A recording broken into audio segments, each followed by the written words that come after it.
Welcome in to the Skol Purple podcast. And yes, Luke, you just did see yourself in the intro as well. Hopefully you're doing well, man. You've made it. You've made it to the Skol Purple High podcast honor. intro. All right. I love to see it. How you doing, man? Good to have you on the show again. Doing good. It's currently NFL kickoff night. So Yeah. happy holidays, everybody. That's right. That's right. Yeah, it's hard to believe the season is back. In some ways, it's like hard to believe, but it's also like, oh, it's about time, you know? Like it's kind of a hard way to phrase it, I guess, or picture it. This one's gonna test you, I think, for Vikings fans. I think this one is gonna be strong. This one's gonna be a test. Yes, indeed. Yes, indeed. Well, it's good to have you back on. And I'm glad to be talking Vikings with you. The season on Sunday, starting off with the Buccaneers. So, kind of want to talk a little bit about not only the Sunday game, but also the season preview for the Vikings as well. Sure. So, just really quickly, want to get your thoughts on what you saw from the Vikings this offseason. What was your kind of main takeaways? Yeah, the biggest thing the Vikings did in the offseason was try to fix their run game. I think they really didn't like how that run game went down last year. You look at the way the 2022 season went down, 13 wins, whole bunch of one-score wins. Everybody knows it's fake. And the Vikings are under no illusions there. And I think if they were to try to if you were to ask Kevin O'Connell, hey, why was 2022 so fake? And I think someone actually did. And he had an answer like this, and it was that they didn't have a run game, that they couldn't run the clock out when they had a lead. It made things a lot harder to set up. You couldn't bring the tempo of a game back to earth if it was getting out of hand. Sometimes just, running the ball really calmly and quietly and going back to basics like that can get, your O-line back on the same page. And it can get, just kind of get the game feeling like it's no longer the insane thing you've ever been a part of. Like I think about like the Colts game falling behind 33 points, that can have that sort of effect. And then also they do need to run the ball a little bit to set up their play action. And now, you're throwing a lot of downs in the toilet if your run game sucks. Right. So they wanted to fix that. And their plan for doing that was to go to running back by committee, which is more of a resource thing, and bringing in Josh Oliver, committing to a fullback, and stealing a bunch of plays from Kyle Shanahan. And that's the goal now. And it's a lot of double teams with skill players. You're going to see edge rushers double teamed by two tight ends or by a tight end and a fullback. You're going to see, ideally, a world where you don't get as many one-on-ones for Garrett Bradbury or Ed Ingram, and protecting those guys kind of in that way. That's going to be the overall thesis of the offseason. And then, of course, rebuilding the defense into something completely different with Brian Flores, who comes in and basically looked at every single player and said, I want to do this with you. I want to do this with you. I don't have a place for you. You're gone. And now that's, they lose Darius Smith, Eric Kendricks, all those guys, Dalvin Tomlinson, and replaced with players that on paper look a lot worse.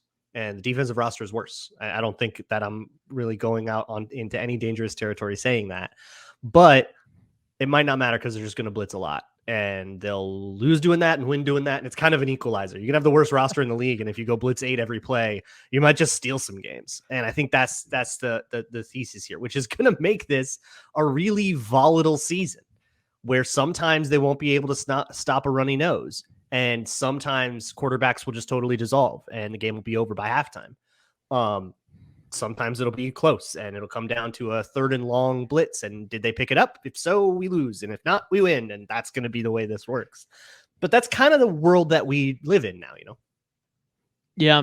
Well, and it's interesting. You mentioned how the offense struggled in the run game last season. And I think that could also have played into the defensive struggles as well, because you're allowing, you're having shorter drives offensively. You're going 3 and out, and then they got to come right back. Yeah. Exactly.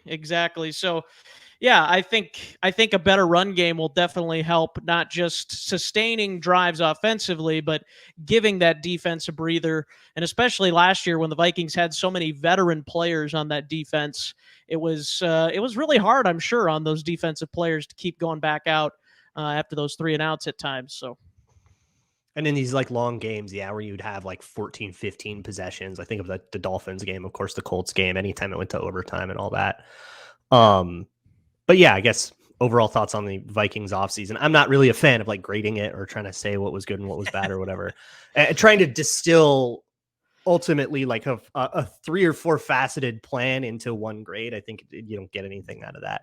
I might as well arbitrarily pick a number. yeah, absolutely.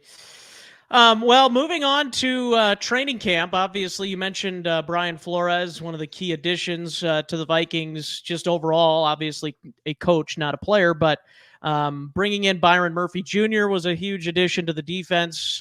Somebody that's relatively young corner, but has played pretty decently throughout his career so far. But Vikings are obviously hoping that he can take it an even bigger step forward this season. Um, what did you think about him this training camp, and any of the other players that may have stood out to you during training camp? Yeah, I think he had a good camp. He got a lot of Justin Jefferson, so you kind of have to adjust your expectation because sometimes JJ is just going to be JJ. But when joint practices came, when the Titans came, when the Cardinals came, he did really well in those situations.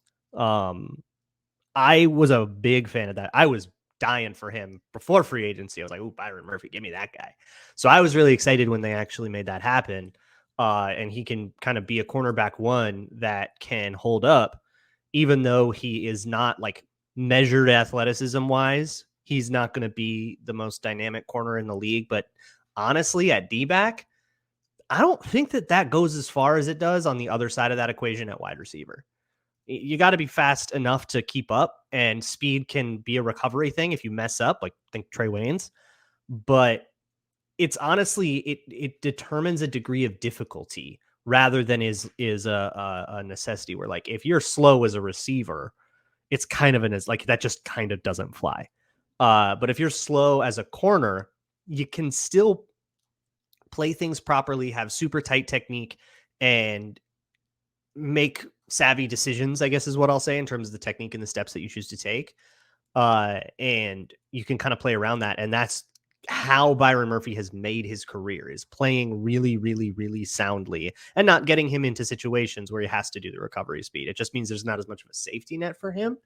But he doesn't need it as much. So I like that signing quite a bit. In terms of other people from training camp, I mean, everybody talked about Ivan Pace. He absolutely stuck out. I mean, I'm not going to go against the grain on that one. That was awesome. And it was cool to see him stick out in the preseason, earn an actual rotational role. That's amazing for an undrafted rookie.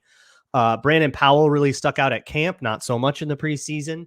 Kind of was a one-on-one maven, but once it was time to actually, be in the defense or be in the offense and navigate his way through the defense, he wasn't quite as productive. He also didn't get a lot of snaps because he had kind of already earned a job by winning a bunch of one-on-ones in training camp. So we'll see. He won the punt return job, obviously. On the defensive side of the ball, I would outside of Ivan Pace, it was really interesting to watch Josh Metellus, who just signed that extension this morning. And all the different ways that they're using him and Bynum and all these guys. There's some really interesting blitz formational stuff and coverage disguises coming up with him. And the role that they've sort of crafted for him is a role not necessarily that they need. And that's really the Josh Metellus thing. And why they extended him is this is a guy that they found a role for because this dude's playing. We got to find a way to get him on the field. Not because we need a third safety, but because, man, we got some safeties. Let's figure out how to use them all. Right. And not only that, but I think just the overall talent of the safety room probably outweighs that of the cornerback room. 100%. Oh, yeah. The cornerback room is thin. They have under contract right now on the active roster. They'll probably, I would not be surprised to see them elevate one off the practice squad for game day, but they have 4 serious cornerbacks right now. That is not enough. You're 2 injuries away from sticking Najee Thompson in there, who is not here to play cornerback. He's a special teamer. Your boy. My boy, exactly. Which is exactly what I mean. He was. If you paid attention to special teams at Georgia Southern, which if you didn't, I don't blame you. But once he came in and he was such a curious, it's like he wasn't his athletic testing wasn't great. He wasn't particularly productive. He had only been playing corner for 2 years, so he was also raw. And it's like, what is the point of this guy? And you go, oh, there's only one answer that could be. And if you actually watched those plays, you saw him. And it came out, Matt Daniels said in a presser today that he wanted to take Najee Thompson last year. And they were like, he's not out yet. He's not coming up for the draft yet. And he was like, okay. But next year we're getting him. And then they did. So that's cool. They wanted him bad. Yeah. No, but yeah, cool. They might have to activate Joanne Williams just to have enough warm bodies in pads and jerseys, you know. He's back. Whereas safeties, they've got 6 of them if you count Jay Ward. And you know, with Bynum, Harrison, Smith, we don't exactly have that at corner, right? And I'm still not shutting my eyes on Lewis Seen possibly getting in for rotational reps in like a big dime kind of package or something like that. Yeah, absolutely. I'm interested to hear your thoughts. Obviously, you mentioned Brandon Powell, who kind of almost stole that role, that final wide receiver spot from Jalen Reagor a little bit. I think a lot of that comes down to trust, don't you think? I think with Jalen Reagor and the misrunning of routes a season ago and just, not really trusting him on the field when he's on the field. Did it in the preseason too. Yeah, right. I'm just curious your thoughts on that because Jalen Reagor, if you look at side by side, Brandon Powell and Jalen Reagor, you would think Jalen Reagor just a much more talented individual, but Brandon Powell seems to be able to be trusted more by the coaching staff and knows the playbook, obviously, from the Rams days with KOC. Well, and look at their draft stock, right? That's what the combine is looking at these guys side by side, talent wise, right? Right. One of them goes in the first round and the other one doesn't. But Brandon Powell, he got there by being very twitchy, very shifty, and explosive out of his cuts, and that worked out well. And then just being incredibly sound as a punt returner, every single catch was solid. And Kevin O'Connell has experience with him in LA too, so you might have been a little behind the 8 ball if you're Jalen Reagor. But for a guy that ran the wrong route a couple times, very famously, and caused problems that way, to do that again in the preseason, it's just like, that is just not the scab you want to pick at. I don't know. I think he did. I thought he did enough to make the team, but I didn't think he did more than Brandon Powell. So then it becomes a numbers game. Yep, absolutely. So I'm curious, and maybe you already mentioned this a little bit, but what are the biggest players you're expecting to make an impact outside of course, Justin Jefferson? That's just the cop-out answer right there. But what are some of the other players that you expect to make an impact that maybe are like unsung type of heroes for the Vikings in 2023? Well, so I don't know how unsung he is among the world of the Vikings, among like your listeners who are Vikings fans, but it's got the Christian Darrisaw answer has to be this, right? Darrisaw is, I think he's going to be an all-pro left tackle, and there's so much you can do with that in terms of the run and the pass. But maybe for a spicier answer, they've been raving so much about Brian Asamoah, and what I saw from him in camp, we didn't see anything in the preseason, obviously, but what I saw from him in camp, he's really taken a step recognizing things. He sees it, and when he triggers and he goes like last year, when he picks a gap, he picks the heck out of that gap and he's going and he's going to knife in and he's going to be in the backfield and he's either going to be wrong or right, but he's fast and wrong. I have this thing, I talk about it on my show all the time. The kind of developmental curve of a player and really any athlete where you start where you're slow and wrong and you're figuring things out and you don't know what you're doing. And then eventually you figure out what you're doing and now you're slow and right. Then you got to get fast at it and you start playing on instincts, but those instincts are undeveloped. You're fast, but you're wrong. So you go from slow and right to fast and wrong. Asamoah came in at that stage, at fast and wrong, because he was playing on instinct, but those instincts would lead him astray sometimes. I think he might be fast and right now, and that's where you finally become who you're supposed to be as a player.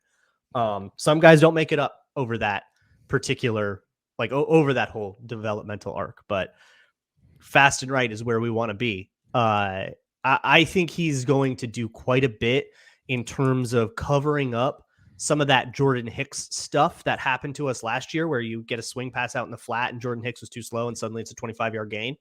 He'll be really good against that stuff in particular. And then also like outside runs, shooting gaps against power, all that stuff, which is going to be important against, I'm watching the Lions right now as they're going to have a whole bunch of pullers and a fast guy out in the flat. And I'm thinking this is what Austin was here to do.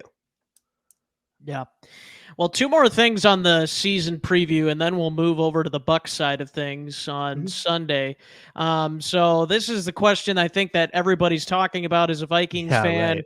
Do you think Justin Jefferson's deal is done by Sunday? What is your take? I mean, I'm not going to play it back and prove you wrong if it isn't, but, well, yeah. Or whatever your thoughts are. But I'm not a reporter. I know as much as anybody with a Twitter account knows, right? But I think I'd be remiss to ignore what everybody has said. I mean, Ben Gessling on Access Vikings has said they're on track for this weekend. Judd Zolgad went on the Real Forno show and echoed a similar sentiment. Diana Rossini's been saying this for 2 weeks. Yep. We're getting other tweets from and other reports from guys like Jeremy Fowler and other people around. I want to say Josina Anderson is weighing it. We're getting attention from the national beat. They will not give their time to a situation that's not imminent, you know? Right. And when it comes to those reports, you kind of hear what their source wants you to hear. For example, Jeremy Fowler says, well, it's a difficult situation. They've got 2 years of team control over Jefferson, and Jefferson's also content to wait. So it's kind of a hard deal to get done. And it's like, that is such a spin zone, because that describes every single player who you draft that's good and you want to extend when he becomes eligible to extend. Like, that is every single 2020 draft class player that is getting an extension. Those terms apply because you're probably picking up their 5th-year option for him. And it always behooves the player to wait because the cap goes up, right? So it's like that is a spin zone. Someone's agent has decided that they want to weigh in. Yeah, sounds like it's this weekend is the nomenclature that I'm rolling with. So maybe that means it gets done in the middle of the game, right? Jefferson's agent doesn't need to be there. Yeah, and by the time this even drops tomorrow morning, we might even have news that the extension is done. So who knows? But I think the biggest question is when, not if. And I think one of the bigger questions, in my opinion, is how much money are we talking here? Are we talking north of $30 million a year, or are we talking a little under that? Or where is it going to be, and how many years? Because if you're Jefferson, you kind of want to stay away from going too far to some extent, because you want to reset the market, So yeah, this is the Mahomes lesson, right? Mahomes signs a 10-year deal. We're getting to a point where that's going to get tense because he's going to feel underpaid, and he's going to be underpaid. He's going to be right. So that's the deal, right? You don't necessarily want to do a 10-year deal or anything like that. The years question is I'm more curious about. That's the one that doesn't feel as dialed in, whether it's, if it's a 3-year deal or if it's a 5-year deal, right? I think as the player, especially a player who knows Kirk Cousins and probably has spoken with him a little bit about this, Kirk Cousins wants to go back to the table every 2 years because that's how you make the most money. Long deals are good for the team and bad for the player. So we'll see where that ends up. But the amount itself, I would anticipate to be above 30. My guess right now is like 31.5 a year. If it's under 30, then that's a coup, and honestly something that might become a worse situation later, because I think that's underpaying Justin Jefferson. And I know that sounds crazy because 2 years ago we would go, or 3 or 4 years ago we would go crazy if a quarterback made 30, right? Yeah. But the cap goes up. I don't know what to tell you. TV deal coming, gambling deal coming. 30 mil is not what 30 mil used to be. Especially in NFL terms. Exactly. Yep. Yeah, no, I'm interested to see too. This is something I've always kind of wondered in the back of my mind, like how much is Justin Jefferson and his agent, for that matter, weighing in the stock of the Vikings' future quarterback situation? Obviously, we know Cousins is here now, but how much longer is Kirk going to be here? And what does the Vikings quarterback situation look like a year from now and going forward? I'm sure that that's part of it. But I don't know how much of a part of it is for somebody as young as Justin Jefferson, who, Yeah, the next guy is going to come and go too, if right. and Jefferson will still be in the league, right? That's the hope. Yeah, Yeah, like when you're an older player and you got 1 or 2 years left, you go, I need a good quarterback. But when you're young, your outlook is so long term. Nobody can guarantee that they're going to be in any one place for more than 2 years. right. So, there's going to be some chaos either way, right? Sometime in the future, eventually Kirk Cousins is gone regardless, right? For my money, it sounds like the Vikings are currently in a sort of a default state, or the default state is the status quo, I guess, is Cousins walks after this year. They've very much set up their cap for that to be the case. They might even do like a fake June 1st weird thing, which is just a cap shenanigan to help spread that dead cap hit out. And I'm sure Cousins would be amenable to that because it wouldn't have any impact on him whatsoever. But it sounds like he's going off to his new chapter next year, unless 2023 is like particularly amazing and they make a deep playoff run or they go to the Super Bowl or something like. I genuinely think it would take an NFC Championship appearance, maybe even an NFC Championship win and a Super Bowl appearance to get Kirk Cousins to stay in Minnesota. Who is next? I'm sure Kwesi has all kinds of thoughts about that and options and things that he wants to try, right? I'm sure he's got, a list of all the draft quarterbacks and how he feels about him. He's monitoring Kyler Murray. He's figuring out who's going to be a free agent. Looking at Jaren Hall and saying, who can you compete with? Can you be somebody that bridges us over while a rookie gets ready? Yeah. They have a plurality of things going on. And that's the way Kwesi always talks about it is, we don't hone in on one guy. They don't plan to trade for Kyler Murray. That's an option. They'll consider it. They'll figure out what prices are going to happen. They'll have that conversation. Of course they'll have that conversation. They'd be silly not to have that conversation. But no, they definitely don't hone in, and they are very much of the Bud Grant school of wait till the last minute to do everything. Yeah. If they're not doing their due diligence, then they're not doing their job well enough, right? They've got to do that. Whether they really are that interested in Kyler Murray or any other quarterback for that matter, they still need to do their due diligence on that player, find out what he's worth and that kind of thing, and weigh the options there. So yeah, absolutely. Last thing on the season, I got to get your record prediction. I've given mine. We've kind of gone back and forth on the show with different record predictions. I'm kind of stuck at 10-7, and it's weird because I was there last year too. But what are your thoughts on a record prediction, even a ballpark figure, if you would? I think they're going to be around 500. I think some things will crash back to earth. I think they just are going to be too volatile a team to go and, rattle off 9-10 wins in a row and go be in the conversation again. But that might win the division. So my mean prediction has been 9-8, but the fourth seed, and we get a home playoff game against Dallas or whoever. Yeah. That'd be an interesting way of going about things. I think it's kind of like in that same area of what do you want to call it? Purple purgatory of like, we can't get over the hump in terms of like being a true Super Bowl contender, but we're never bad enough to get a really good draft pick. But well, that's not that. See, that's what people say, but the real secret is we're not bad enough where I don't have to pay attention anymore. That's what people really want. They want freedom because they're weak. Winning is better than losing, unless you're a softie. Get out of here. The draft pick nonsense. Come on. Well, speaking of draft picks, the Tampa Bay Buccaneers might have a few of those coming up in the.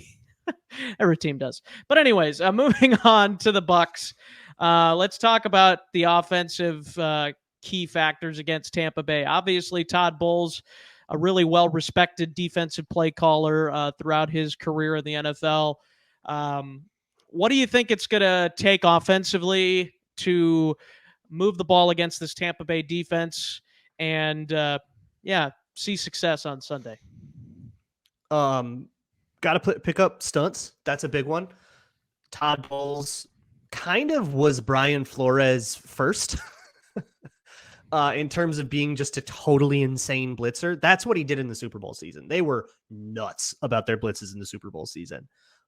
They kind of backed off of that after 2021. I think the story goes that Sean McVay kind of exposed them in the divisional round that year on the way to McVay's Super Bowl. And then they went back to the drawing board and went, we got to back off. We got to play this a little more straight up. So they rush 4 a lot more than they used to, but they still blitz a lot. So like, you still got to be on it. Like, they are still a blitz heavy team. Todd Bowles is still who he is, but it's a little bit more 4-man rush stunts in games. Kind of the way the Vikings played last year up front, but with different coverages on the back end that work better. So you have to, for guards in particular, you have to know not to crash too hard into someone. If you have a guy in front of you and he is crashing directly into Christian Darrisaw and you're Ezra Cleveland, don't follow him. Let him go crash into Christian Darrisaw. Just do enough where he can't crash Darrisaw and then go get a free run to the quarterback. But you have to stay home because someone's probably looping. They've got some good pass rushers. That defense is full of a lot of good guys. I think they're going to man up with our receivers. I think they're going, we got Jamel Dean, Carlton Davis, Antoine Winfield's roaming over the middle. Let's play mano a mano. And then it just becomes a matter of, can they hang on to Justin Jefferson, you know? Yeah. Yeah, I think it's going to be very interesting to see this new look Vikings offense in terms of adding Jordan Addison, but also, like you mentioned, kind of going more with that 2 tight end set and trying to utilize Josh Oliver in the running game. How is that gonna play into the Bucs' hands, or is it going to be more beneficial for the Vikings to do that more often instead of going into 11 personnel? Right. And I'm super curious to see how they answer that question, because part of me wants to, go into base personnel and condense the whole game and make this not come down to their corners, who might be their best players. But the other part of me is like, but their nickel kind of is nobody and they don't like their nickel. So why don't we go expose that guy? Right. But I think I look at their defense and I go, who am I most scared of in total? It's probably Vita Vea. And my answer to that is going to be get 2 tight ends in the game. Make sure you have Vita Vea on a double team all the time, and then use those 2 tight ends to kind of make up whatever player you had to pull off of a different block to make sure there's a double team.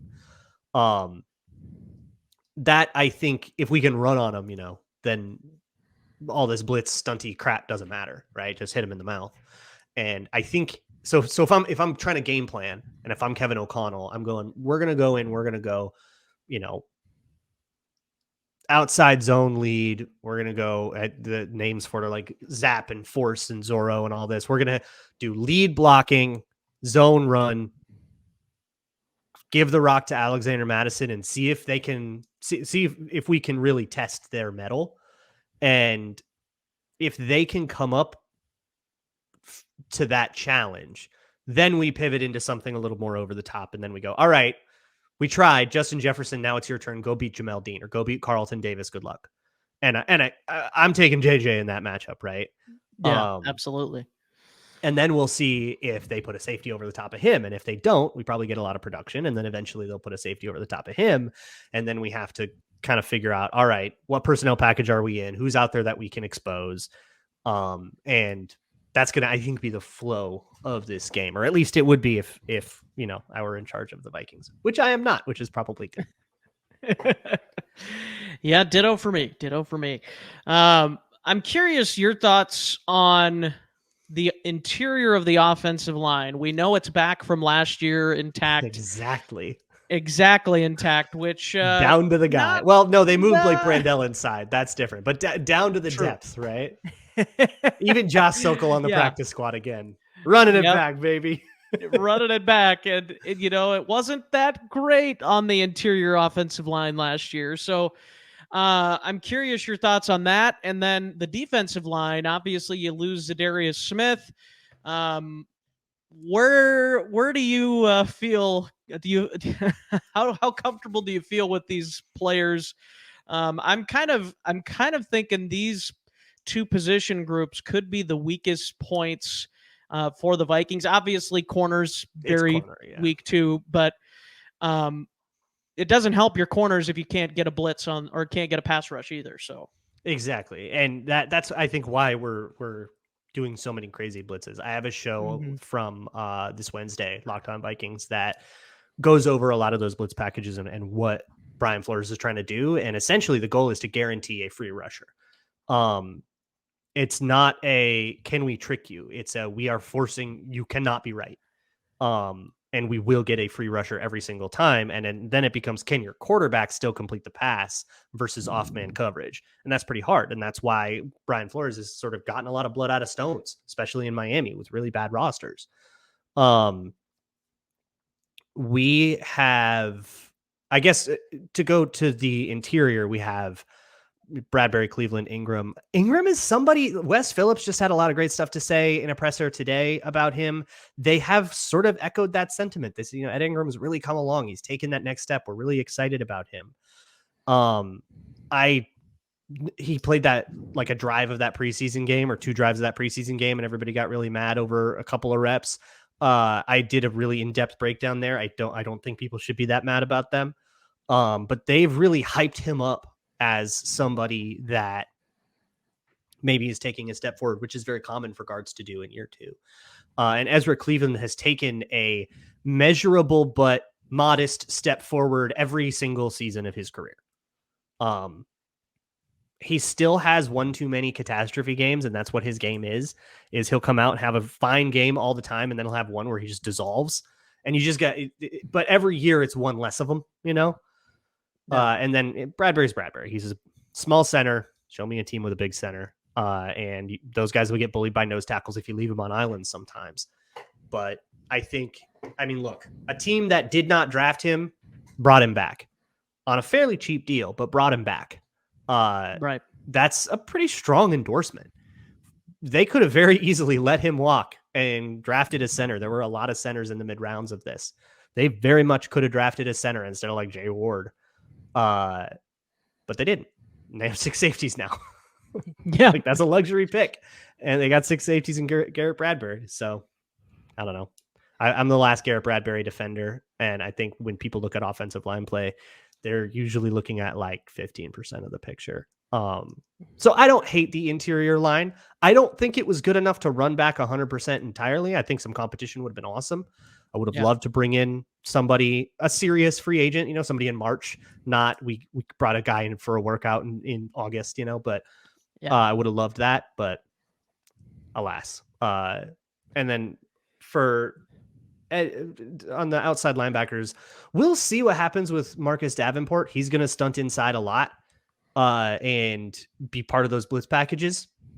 But he can also set the edge. And that's really, really important, is being able to hold up to a tackle and hold your ground. I don't think you got that a lot with Zadarius Smith. And Zadarius Smith's a better pass rusher. And I think, pound for pound, I'm taking Smith for sure. Like that's a more valuable player.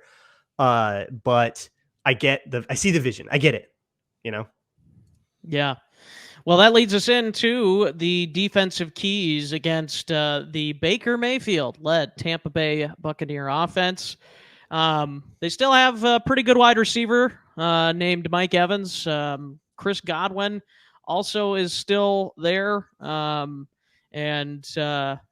you got that. Those are kind of the two big weapons on offense for the Bucs right now.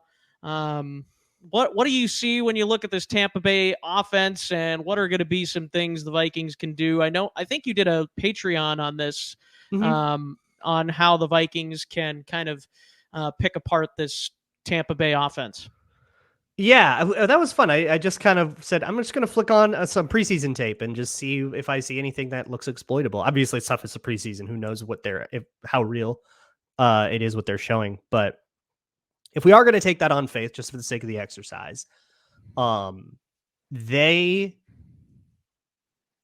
go into man a lot. This is the thing that I found in the Patreon page. They go into man a lot in their when they see extra threatening blitzers. When you walk a guy up to the line of scrimmage, it was like a safety once for the Ravens, but when you walk up to the line of scrimmage, they will kind of say, all right, it's 5-0 is my word for it. Or Bob, big on big, which basically just means, okay, everybody takes one guy now. We're not doing any walling or sliding or anything fancy. We don't really have time to move ourselves and cover each other's bases. There's just too many guys. Everybody take a dude, go win your matchups. And when you're in that protection, stunting against that is really, really powerful. It's not unlike a switch release versus man coverage, or your kind of classic man beaters like mesh and spot things and crossing and all that stuff that are classic man beaters. Kind of the same thing on defense versus offensive line. When if you're next to me and I'm on this guy, you're on that guy, and those two guys switch over each other, that's going to be harder for us to pick up. Do we follow it? Do we have to cross each other? Do we pass it off? We got to think and communicate, and there's all kinds of opportunities to mess that up. So walking guys up to the line of scrimmage, I think, can be really powerful, and then simming pressure off of that and all that. I think the Vikings are going to be able to get a lot of pressure on Baker Mayfield, and when Baker Mayfield gets pressured, he's a crafty vet now. He knows what to do. He dumps it off. So then it becomes rally and tackle. Can our corners come up and tackle Rashad White or whoever? I think that's the pressure point that the Vikings can lose this game on, is we forced a check down, but Mekhi Blackman missed the tackle, or Caleb Evans missed the tackle, and then suddenly they scampered for an explosive. Yeah. Well, last thing here for you, Luke. I've got to get your pick for the game on Sunday. I'll go ahead and give mine. I'm gonna go with Vikings 24-13. I think that's kind of where I'm going. But it's not really that weird of a score, so I'll leave that to you if you got a weird score prediction. I did. I'll tell you a real old story. This was 2017. The first podcast I ever did. I think it was called Purple Territory. It was for Purple PTSD and Vikings Territory. It was the first place that I wrote for Joe Johnson, who's since passed, and Joe Oberle. It was the three of us did a Vikings podcast, and we had a little picks game. And Joe Oberle, every single week, he would pick it like 27-24. 24-21. Like, he would pick the most boring scores, and he ran away with it. Just pick something in the middle, you'll be close. Yeah. I'm sorry. That's why I don't like score predictions. Here's what I'll say. The Vikings are favored. I think it's down to 4.5 now. The line has moved a lot, but they're down to 4.5. And I think that's kind of free money. I think the Vikings are going to cover that. So I'll give you, if you want it, I'll give you something I'll say 24-17. Is maybe I'll say another one score game. Here we go again. Yeah, right. But one of them's garbage time or something like that. I think we can force turnovers. I think we can make Baker Mayfield make mistakes. I think we can beat the heck out of him, and be a physical team. And I think this Buccaneers team, as stud filled as they are on defense, I don't know if the offense is going to be able to keep up, and I still think our offense can score. Yeah, absolutely. Well, hey, Luke, I really appreciate you making the time, taking time out of your first NFL game of the season, watching the Lions and the Chiefs as we record this. So please let the people know where they can find you. I know you're obviously Locked on Vikings, Minnesota Football Party, and then you do Patreon stuff. Yep, you can find Locked on Vikings wherever you find podcasts. You can find me on Patreon at patreon.com/Luke Braun NFL for less than $5 a month, less than $4 a month, actually. You can join me on Patreon. You can get film breakdowns where I show you kind of what I was talking about with the Bucs. Most recently, I did a really long Jaron Hall piece, a fairly long Jaquelin Roy piece there as well. If you want to see what he did in the preseason, and then we'll do kind of film breakdowns on the real games once they happen. And then you can, of course, find Locked on NFL. I'm there on Tuesdays. Minnesota Football Party on Locked on Sports Minnesota YouTube channel. All kinds of stuff.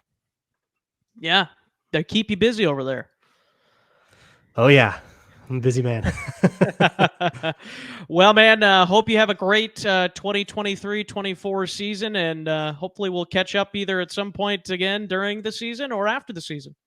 You know it, man. Always a good time. And as always, Skol. And as always, Skol. That's it.